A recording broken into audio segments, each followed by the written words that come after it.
Not far from the home of the famous Gruyère cheese, along the border between the cantons of Fribourg and Vaud, is Vanille Noire, a jewel that towers above the Alpine foothills.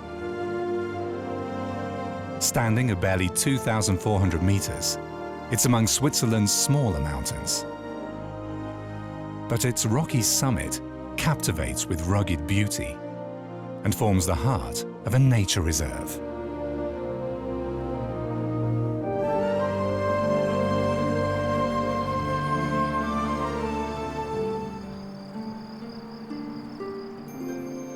Early in the morning, when most people are still sleeping, Patrick Romanence, the gamekeeper, makes his way to check on the Alpine ibex, or wild mountain goats. Where exactly to look for these animals in the 15 square kilometer reserve is something that he doesn't know himself. In summertime, when hikers populate the mountain trails, he often needs to climb quite high. Checking up on the ibex regularly is crucially important, especially since a disease decimated the herd by 1/3 some 3 years ago.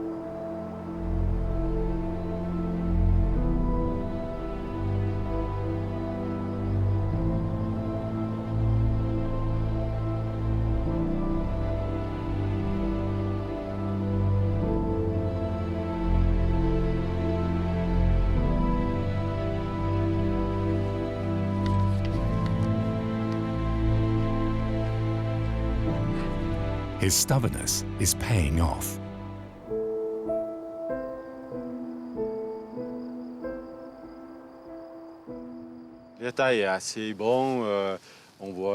Their condition is quite good, and their numbers have even increased a bit. The young from last year have all survived. One of my responsibilities is to monitor the animals' health. I check them for diseases and also make sure that grazing cattle, which spend all summer up here, are fine. We need to make sure that there is no contact between grazing livestock and the wild animals.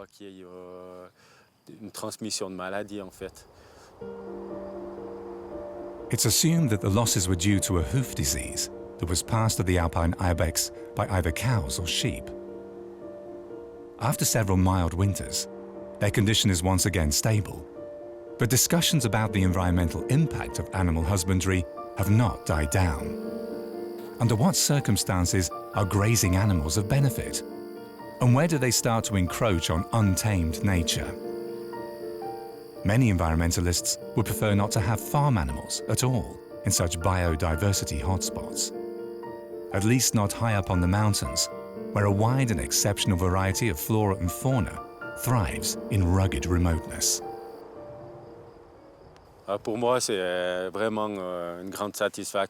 For me, this is incredibly fulfilling. It's sensational, time and again, to watch the animals. I love it. I could observe them for hours. It simply overwhelms me.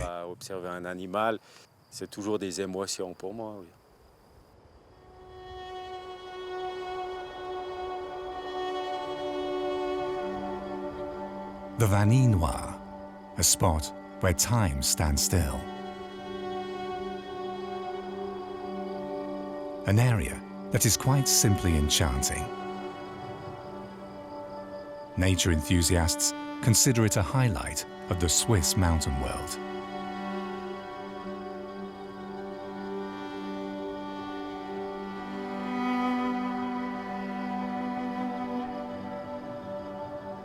This reserve, remote from the better-known mountains, boasts an extraordinary wealth of most diverse habitats.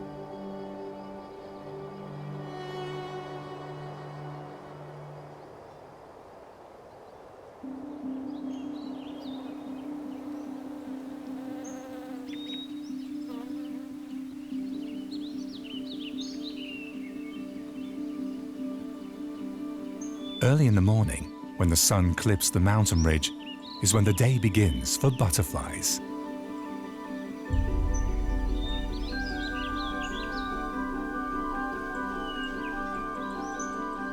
These delicate insects have found a very special refuge in the valley of Sillars-Picard on the Vanille Noire's southeast-facing slope. Over 100 types of butterflies and moths live here on just 10 square kilometers. An abundant flora and disparate biotopes are behind this remarkable diversity.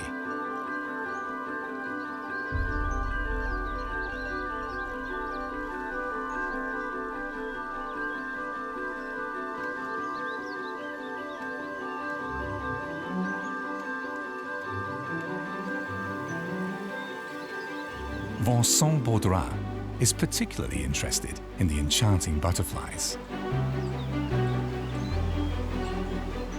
It's a mission of love. He's nurtured an interest in butterflies since his early youth and has become one of Switzerland's foremost butterfly experts, publishing a volume identifying over 200 species. To make a precise determination, he usually captures them for a brief moment. Voilà, oh, magnifique. Absolutely magnificent. This dark green fritillary shimmers with silvery highlights on its hind wings. They belong to the largest family of butterflies, the Nymphalidae, which is well represented in the Alps. About 5 of their species are large. This is one of them, a female. They're bigger than the males. A freshly emerged one, really magical.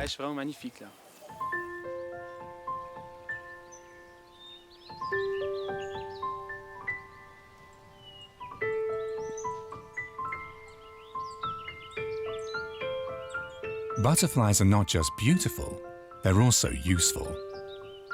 They flit from blossom to blossom drinking nectar, and many flowers are dependent on them for pollination.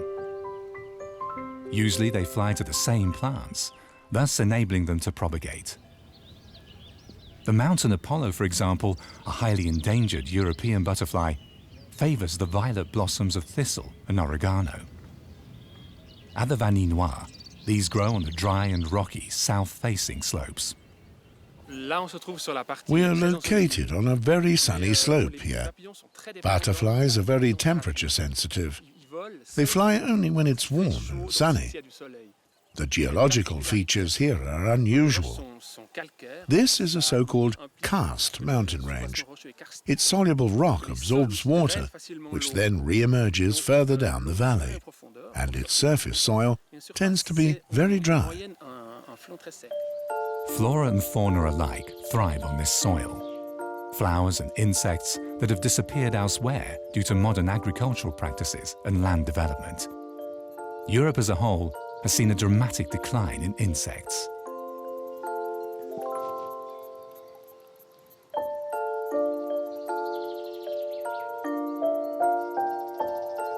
This insect die-off affects everyone. Indeed, every third spoon of the food we eat depends on pollination by insects. You can still find intact nature in the Vanille Noire Reserve. Vincent Baudrat is committed to helping safeguard it. He also conducts studies on the incidence of butterflies at the various elevations. Further down below, in the valley of Mortaix, Rachel Roumeau and Cyril Quentin, 2 mountain guides, are also on the way to the summit.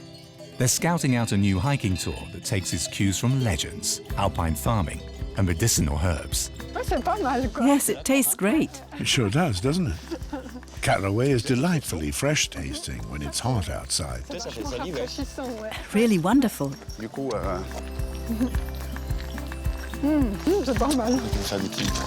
No, caraway in one's hair. A flower wouldn't be bad, but caraway.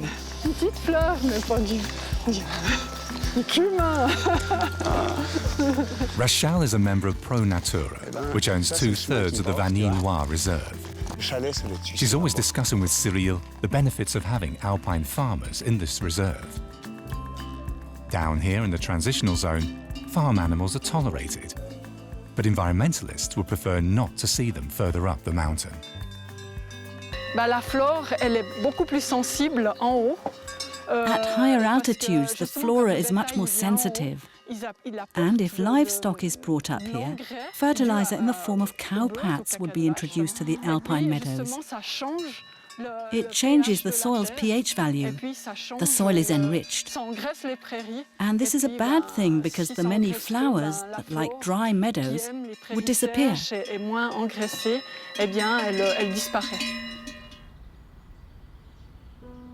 But alpine farming has been around for thousands of years, much longer than the nature reserve. Even according to a local legend centered on dwarfs, the Bounet Rothsos, alpine farmers have been part of the Vanille Noire for ages. When cheesemakers arrived in the mountain valleys a long time ago, the Bounet Rothsos were already there. They welcomed the farmers and taught them everything they needed to know about local flowers and medicinal herbs.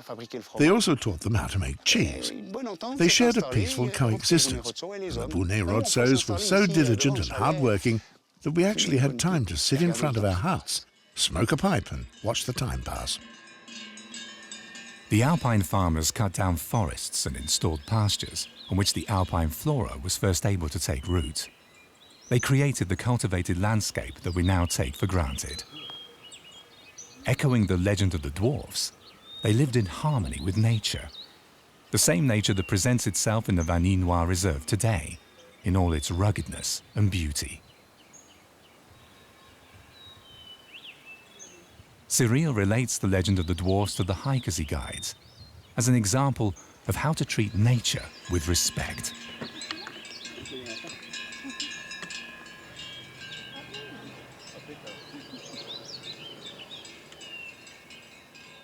We lived in peace and harmony with the Bounet Rothsos, but then one day the Capuchin monks arrived, and very soon they grew envious of the dwarfs because we always gave them the best we had out of gratitude.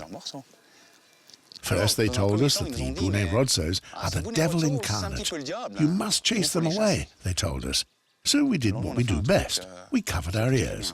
Then the monks got louder, yelling, "These Bounet Rothsos must be frightened off." But we told them that we couldn't do this because they wouldn't like it and would concoct mischief in revenge.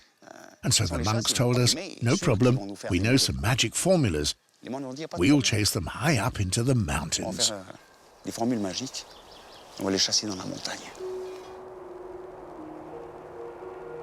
According to legend, to this day, the Bounet Rothsos tend their gardens with lavish care high up in the mountains. But at the foot of the mountain, human intervention is called for. It's a responsibility that the pro-natura environmentalists have been assuming for over 30 years. They're trying to prevent the gradual disappearance of indigenous nature. With their nature reserve, they hope to safeguard this area's unique natural heritage. It hosts such treasures as orchids and the caterpillars of rare butterflies. But you can also find more common types here, such as the bloody crane's bill, as well as a great number of insects, a wide and exceptional biodiversity that's not often found these days. Hikers may observe nature from the designated trails only. Picking the breathtaking flowers is strictly prohibited.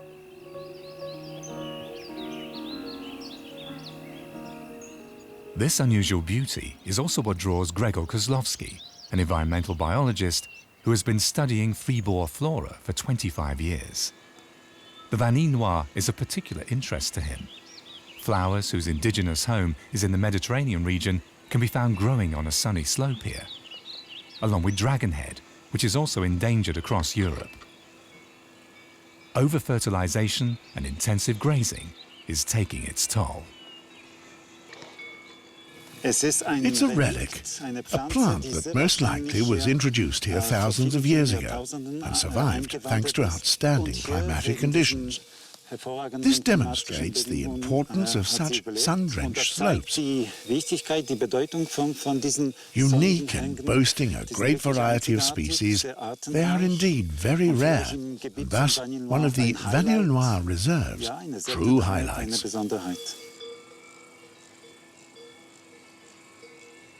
Every 5 years, the scientist puts a spotlight on the most diverse biotopes of the Vanille Noire for stock-taking purposes. Thanks to the various climatic zones, the diversity here is astonishing. Even the perennial yellow woundwort, which is native to southern Europe, thrives in lower regions of the Vanille Noire.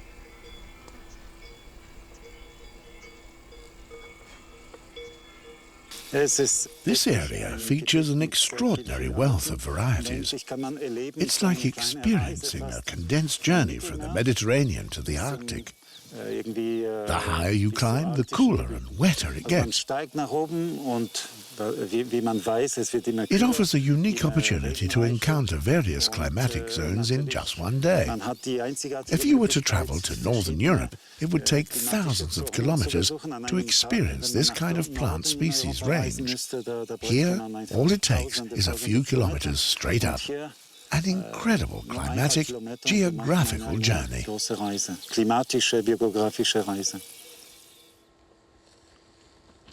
Barely 100 meters higher up, the Vanille Noire shows a completely different face.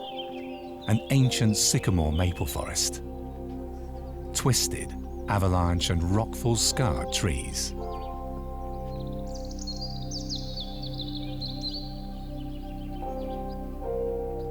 These are extreme environmental conditions against which conifers have to pit themselves here on this scree slope.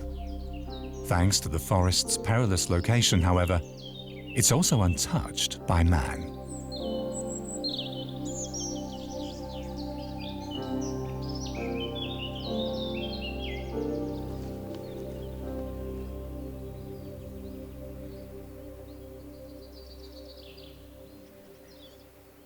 Behind me, you can see clearly how malleable sycamore and maple trees are.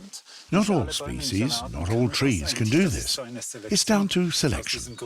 And it's also why only sycamore maples have managed to survive in this forest. Here you see, for example, some of the culprits, big pieces of rock. They tend to fall after it rains. Indeed, working in such habitats is not without risk.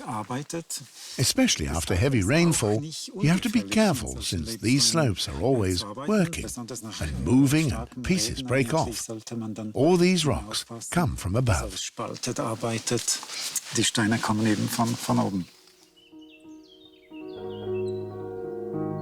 Clearings created by rubble and snow host their own particular plant species. Finding these clearings is often difficult, and the expedition leads through rugged, almost impassable habitats.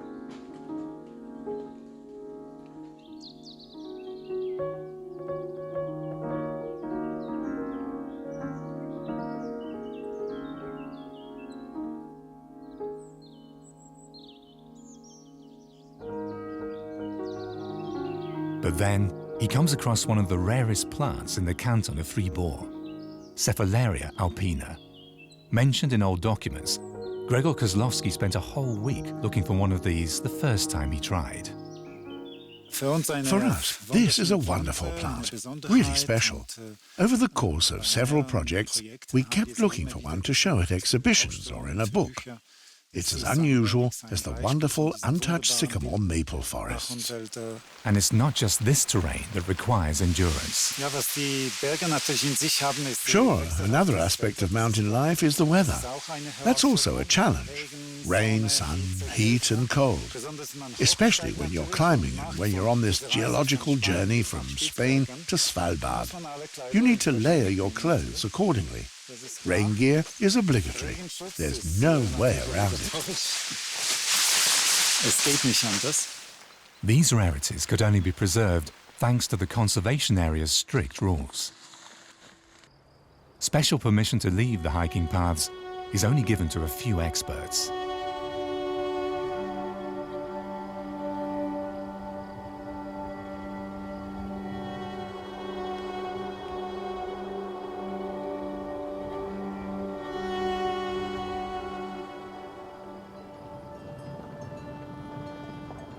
Daniel von Siebenthal, a farmer, also struggles with the harshness of the mountains.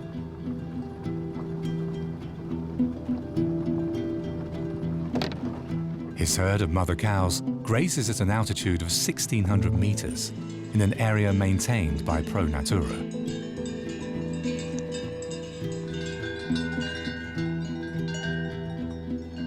The farmer has to check on his beef cattle almost daily.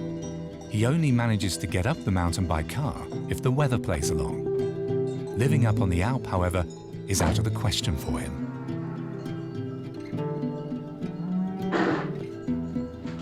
The animals need salt once a week. Grass alone doesn't provide enough sodium.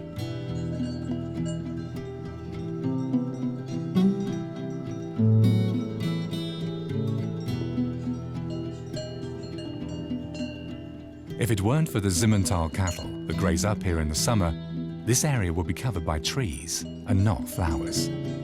The Nature Conservation Association actually had to recruit a farmer to bring his livestock up here in this remoteness. A win-win situation. For the cows, it's definitely a paradise. They have a great life up here. For me, it's a paradise too, although it involves a lot of work. It's not a romantic paradise, but it's a great workplace. It's wonderful when you can spend some time up here.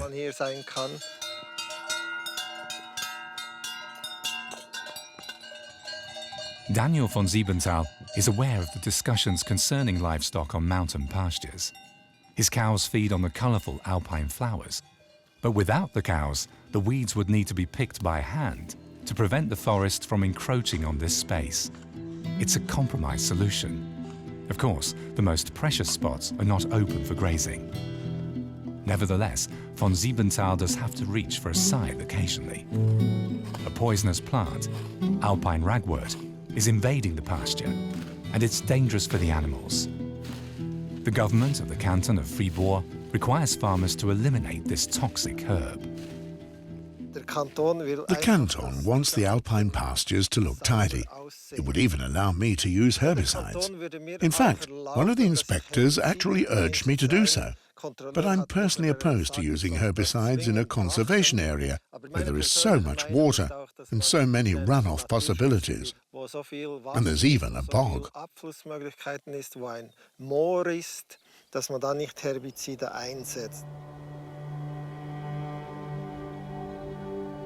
A rare raised bog is located amidst his pastures at some 1,700 meters above sea level. Cattle are not permitted to graze there, and trees don't grow there anyway. A deep love of his homeland inspired von Siebenthal to run his farming business in the spirit of the environmentalists, even though he's not an organic farmer. Preserving this cultivated landscape with the help of small farm structures is a matter that's close to his heart.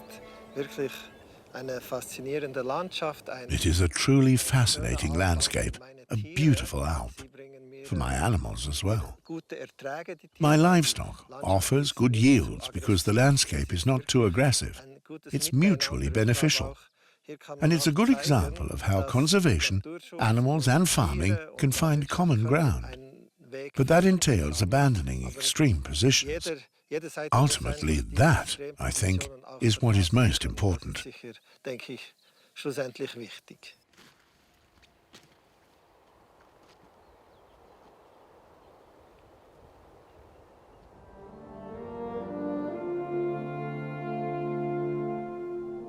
Close proximity to nature, experiencing it in its delicate but also rough and occasionally terrifying aspects, is still possible in this pre-alpine paradise.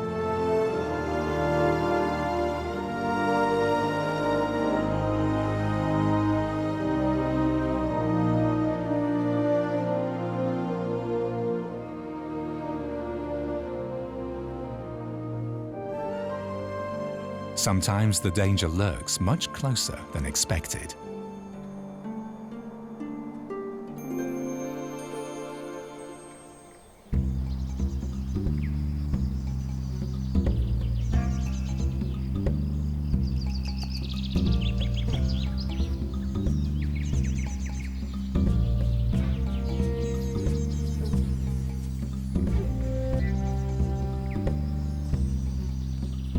It looks like a black mamba, and it too is venomous. The Vipera berus, better known as blackadder.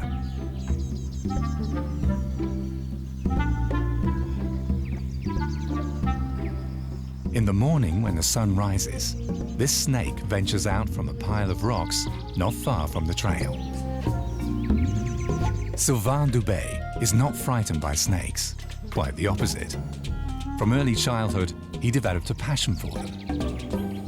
A professor of biology at the University of Lausanne, he specializes in vipers, since this snake species is particularly endangered. Blackadders are common to the Vanille-Noir Reserve. Jointly with colleagues, Sylvain Dubé studies the effect of their little researched black coloration. It seems to especially benefit the females. Ici, c'est une femelle qui est gestante. Donc on voit qu'ici, elle est très fine. Après, This is a pregnant female. Ici, ce sont Here, where it's thicker, one can recognize the on embryos. palpe avec les doigts, on peut compter le nombre d'embryons en fait, qu'il y a dans la bête. Their number can easily be ascertained by tracing your finger on the skin. 1, 2, 3, 4. 4. There are 4, a relatively small litter of snakes. Il y en a 4. Adders are very shy. They bite only when they feel threatened. An adder bite is generally dangerous only for young children and the elderly. Protected by special gloves, an expert is at no risk. In these rather cool pre-alpine temperatures, the females in particular benefit from their coloring. It allows them to warm up more quickly for hunting. To become pregnant, after all, requires fat reserves. But its color offers no camouflage protection. They must always be on alert.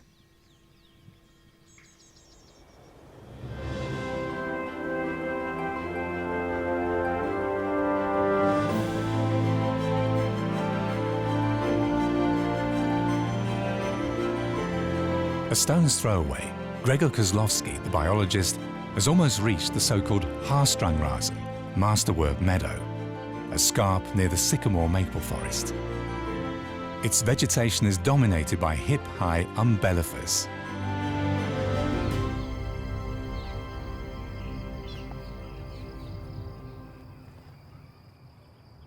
This is a lovely large umbel specimen.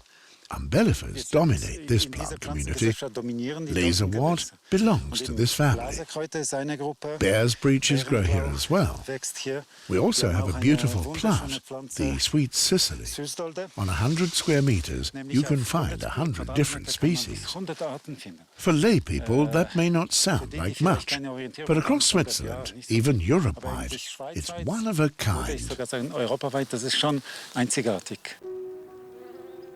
The Vanille-Noir soil is calcareous. It's poor soil with few nutrients and only certain flowers thrive on it. But those that do are more blossomy. Rock slips and avalanches on the slope keep trees away, so there's no need for grazing. A floral splendor can unfold here without being nibbled bare by animals. Rugged, untamed nature that sprouts from barely accessible rock debris. Many botanists would consider this, and not the peaks, to be the true heart of the nature reserve. The summits are, of course, very interesting and exciting, but for many botanists, here is where the story of the Vanille-Noir begins. It's unique because these biospheres have practically never been farmed, in part because it's too steep. These are truly among the last of Switzerland's natural habitats. Natürlichen Habitaten, Lebensräumen der Schweiz.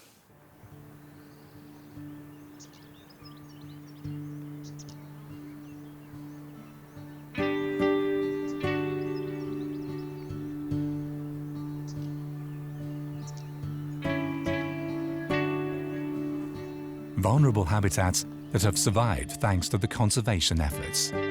Remote meadows with poor soils are not economically viable for farmers. Subsidies aimed at preserving the beautiful alpine pasture land have lured a few farmers back with their cows, back to the alpine pastures that their kind created in the first place.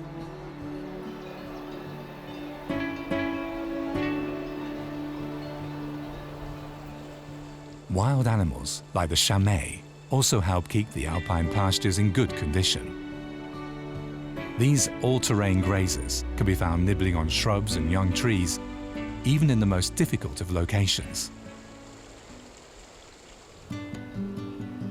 Rachel and Cyril have reached the valley of Bouneville at the Vaninoise southern slope. Many medicinal herbs grow here. Picking them is prohibited.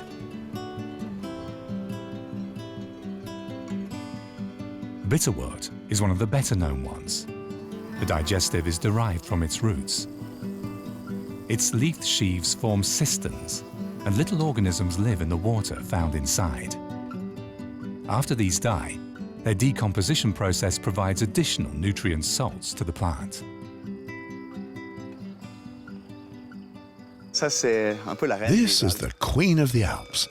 Its leaves form cradles that carry the gold spheres. One of numerous medicinal plants. Alone this little spot hosts a phenomenal array of species. We have the yellow foxglove, a heart medication. That's lotus. It's used to make sleep-inducing teas. It calms and also has an effect on the psyche, and it's used to treat depression.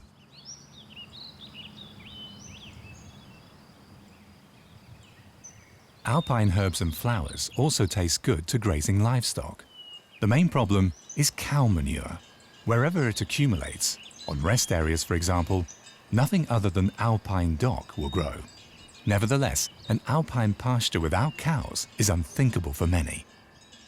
If you ban the livestock, you would also lose a deeply rooted local tradition.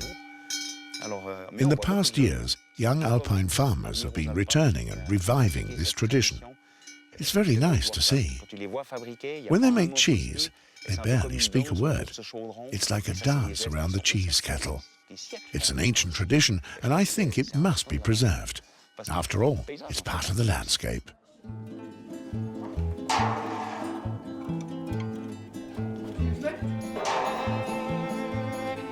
Cheese making at 1800 meters above sea level. Life on an alpine pasture the way it once was, at least one summer long.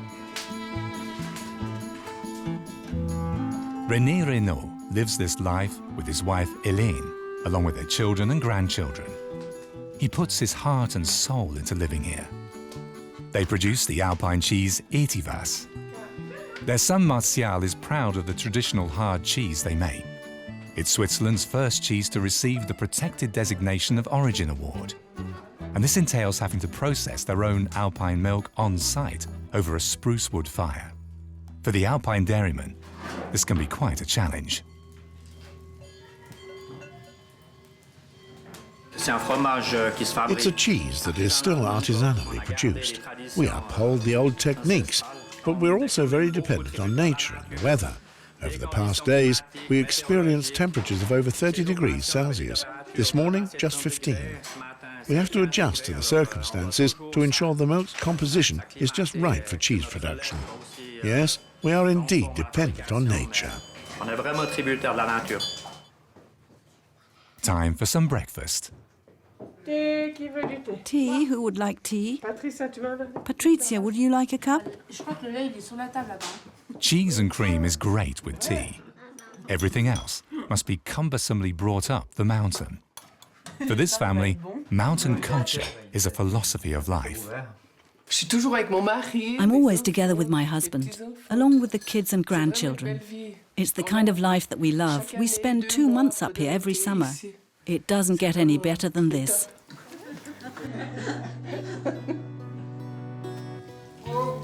The Reynauds produce 10 tons of cheese every year. The delicate flavour of Étivas cheese is down to the rich alpine flora. Each cheese wheel incorporates a piece of the mountain pasture and an old tradition. We learned the ropes of cheese making from our grandfather and father, and we hope that the tradition will be carried on by our children and grandchildren.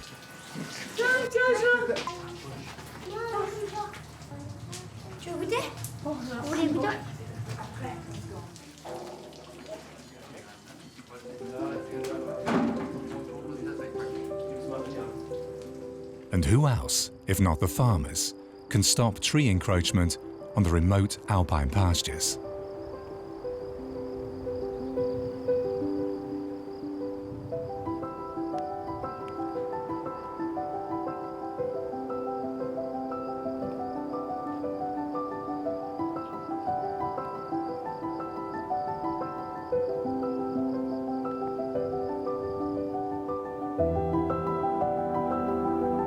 Trees don't grow above an altitude of 2,000 meters. Here, the mountainside is dominated by enormous boulders shaped by retreating glaciers. Slipping into the role of a sculptor, rain and meltwaters hew cracks into the limestone rock. Through so-called karst erosion, water penetrates deeper and deeper into the porous rocks and carves holes, Swiss cheese-like, into the vanille noire. A phenomenon that attracts such geologists as Sébastien Moreau and Martine Boschue to this area. They're trying to get to the bottom of karst erosion in the caves. One example is the little river, Rio de Mortier. It suddenly disappears, only to re-emerge 10 kilometers further down the valley. Sébastien from the University of Fribourg follows Martin, a cave explorer, into the cave of Binocle. The entrance is covered by snow, even in the summer. The Binocle cave was the first cave to be discovered on the Vanille Noire during a hot summer in the 1970s. Since then, speleologists have been drawn to this still poorly explored subterranean space, where new discoveries are waiting to be made.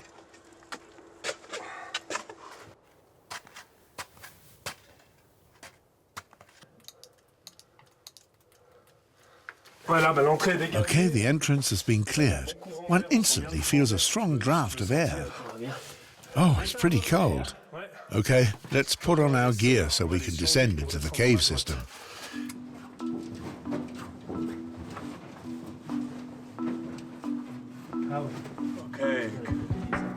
At only 4 degrees Celsius and a humidity of 90%, climbing down into the subterranean labyrinth is quite adventurous.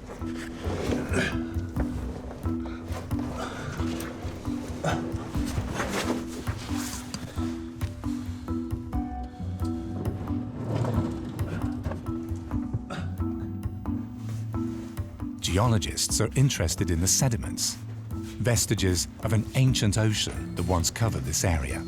Je te redonne l'appareil. The sediment layers here in the cave contain a lot of evidence. A cross-section of the sedimentary rock, which had never been done here before, shows stratification and reveals a lot of information on climate history and the occurrence of ice ages, for example. This provides terrific research potential and could advance our studies with regard to the climate that used to prevail here.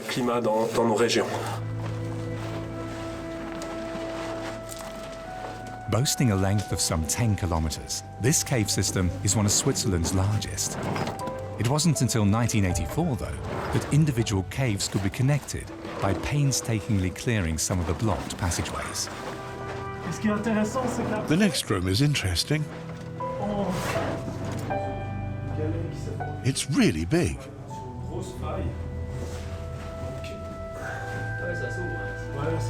Ah, yes, it opens here. Yes, it's huge indeed.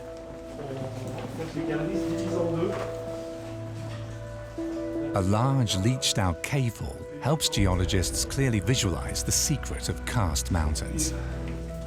Limestone dissolves when it comes into contact with carbon-rich water. Subterranean passageways are thus created. From a scientific point of view, this is very exciting. Other jobs don't offer this kind of experience. Just looking at this karst mountain surface already provides some clues. There are practically no rivers. Almost all of the water flows underground.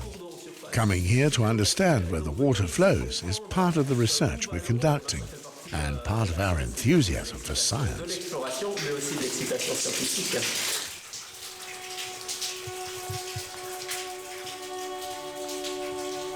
While some of the researchers pursue their fascination below ground, others pursue it outside. Vincent Baudrat, the butterfly specialist, has arrived at the opposite mountain flank just below the cave exit. He's looking for a difficult-to-find large blue butterfly.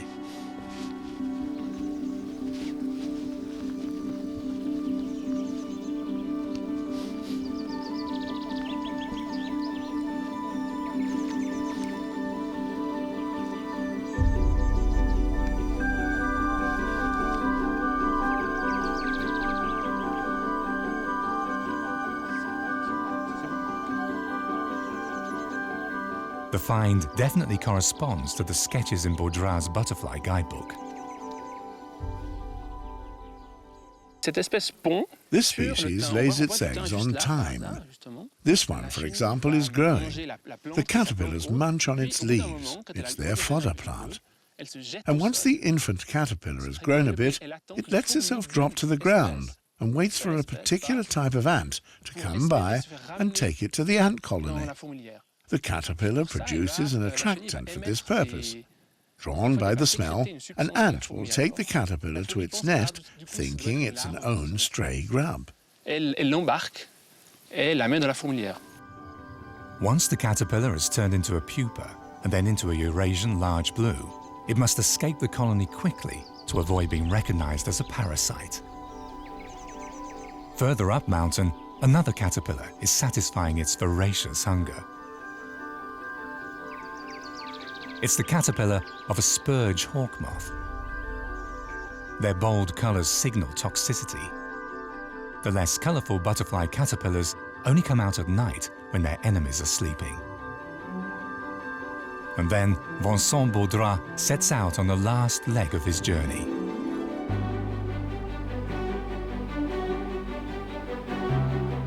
Only few butterflies can survive at an altitude of 1,800 meters above sea level, near the scree fields.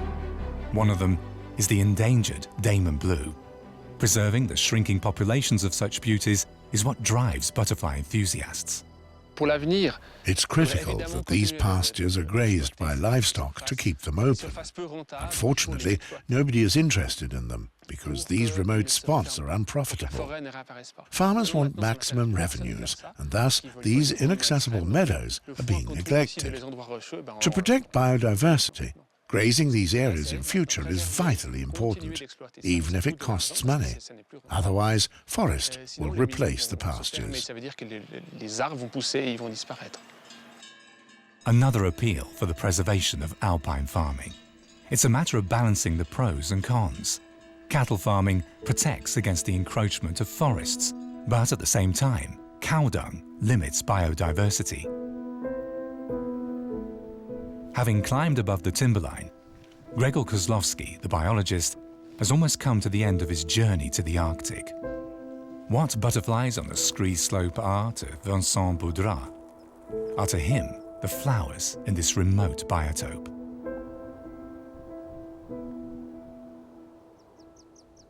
I'm absolutely delighted.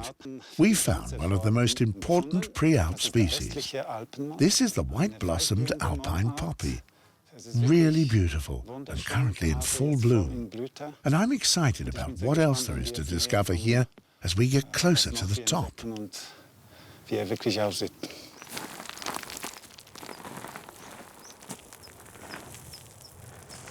Alpine poppy grows almost exclusively in remote and unstable limestone scree slopes in the western Prealps, where falling rocks are a normal occurrence. This little researched phenomenon is what Gregor Kozlowski is dedicating his new research project to. Yes, it's really surprising, even incredible, how such a delicate little plant, relatively little plant, can survive here. But in fact, all of the alpine poppy species have chosen precisely such habitats. Not just in Switzerland, not just in the canton of Fribourg. Related species live on scree slopes in the Carpathian Mountains and elsewhere too.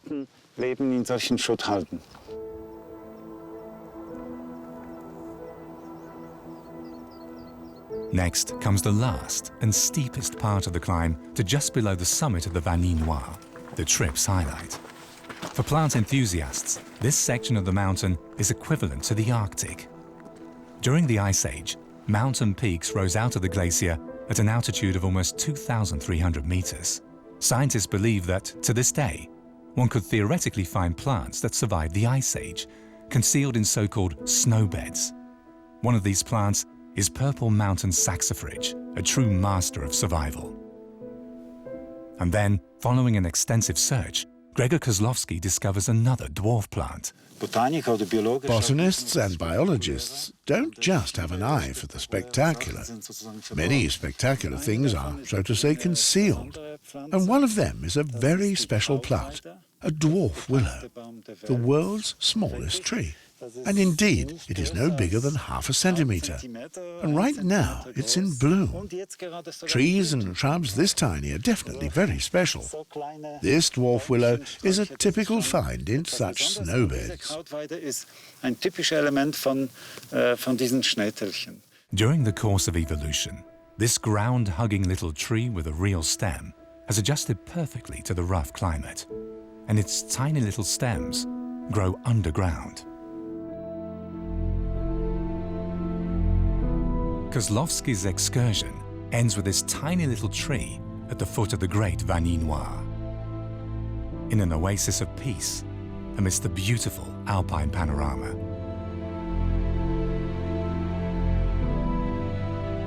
Evenings, practically no one is out and about up here on the Vanille Noire. With one last look at the alpine ibex, gamekeeper Patrick Romanons is calling it a day.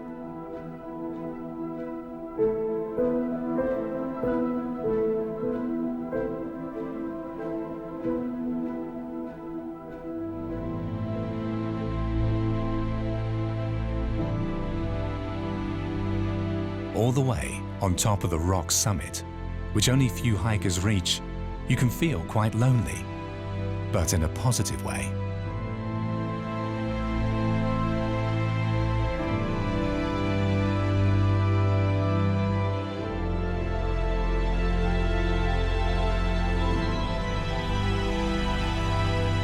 Only the Bune Rodzos, the dwarfs that were chased away by the monks, venture out in the evening and engage in all kinds of mischief.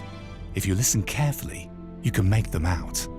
That, in any case, is what the mountain guide Cyril, who's just arrived at the mountain hut, is convinced of.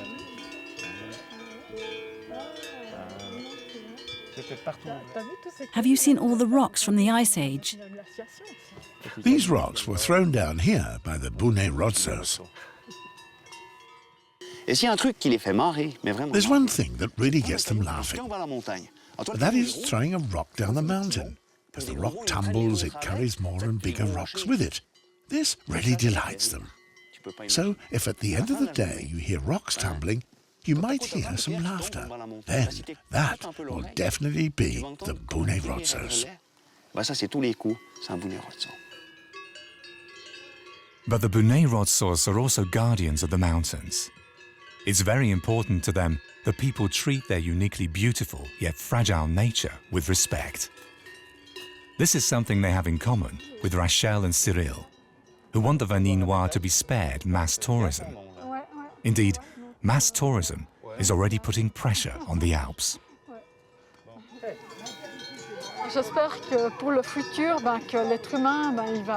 I hope that we can preserve all this in the future too. Nature doesn't belong to us. We belong to nature. We have to find a reasonable equilibrium between the two.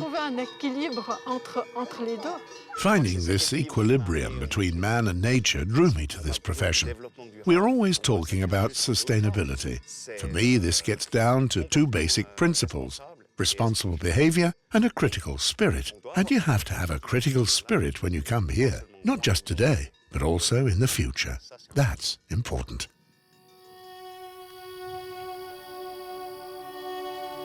To preserve one of the last nature wonderlands in the heart of Europe, at a mountain that delights so many nature enthusiasts.